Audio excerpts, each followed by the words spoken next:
firstly, let's rule out the doubt that NEET exam does not have assertion reason questions. A lot of students think that there are no assertion reason questions in NEET exam. Just go back to the last year paper and you'll see that there are assertion reason questions.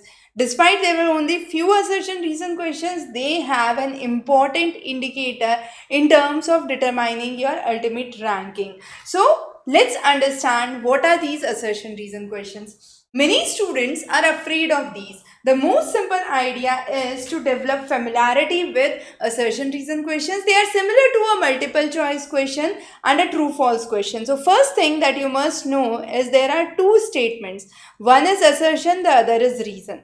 You have to independently first of all understand which statement is correct. So let's say your assertion is correct and your reason is correct.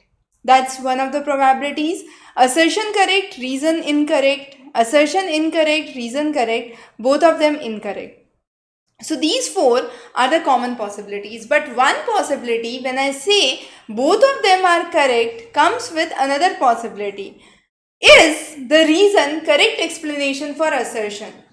Whether R is the correct explanation for the assertion or not. So that is where most of the students feel a problem situation, when they are confident that both of the statements are true.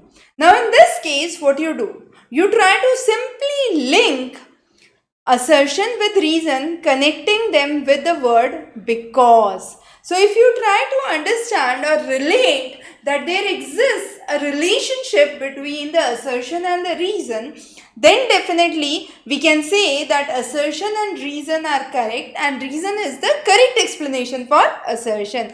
Very simple to understand. But that would come only when both of them stand true. So let's understand a little of it. So one option has a possible outcome. Let's say I have three statements here. The blood sugar level falls rapidly after hepatectomy. Now here, why does it happen so? Now after the surgery of the liver, the glycogen of the liver, we can say the glycogen of the liver is the principal source of blood sugar and therefore blood sugar levels would fall rapidly. So here assertion, the first statement is assertion, the second statement is reason. I am connecting it using because, and I can find that there is a good relationship that exists between the two statements and therefore I can say both assertion and reason are correct and reason is the correct explanation for assertion.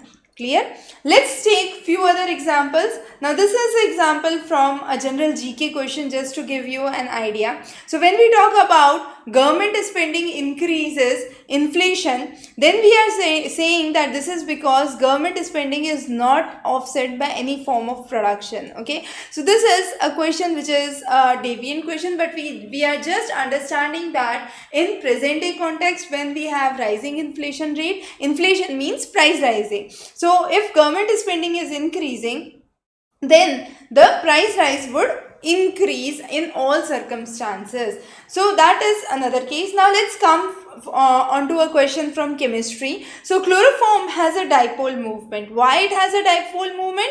Because of its tetrahedral structure. So both the assertion as well as the reason are correct and reason correctly explains the assertion and therefore we can say that reason explains the assertion. So these assertion reason types of questions are extremely scoring. Prepare them well and have confidence while you are attempting questions like these, because these are actually a marker for getting a better rank in your NEET UG examination. And we'll be covering many interesting topics and discussions on NEET UG. Stay tuned.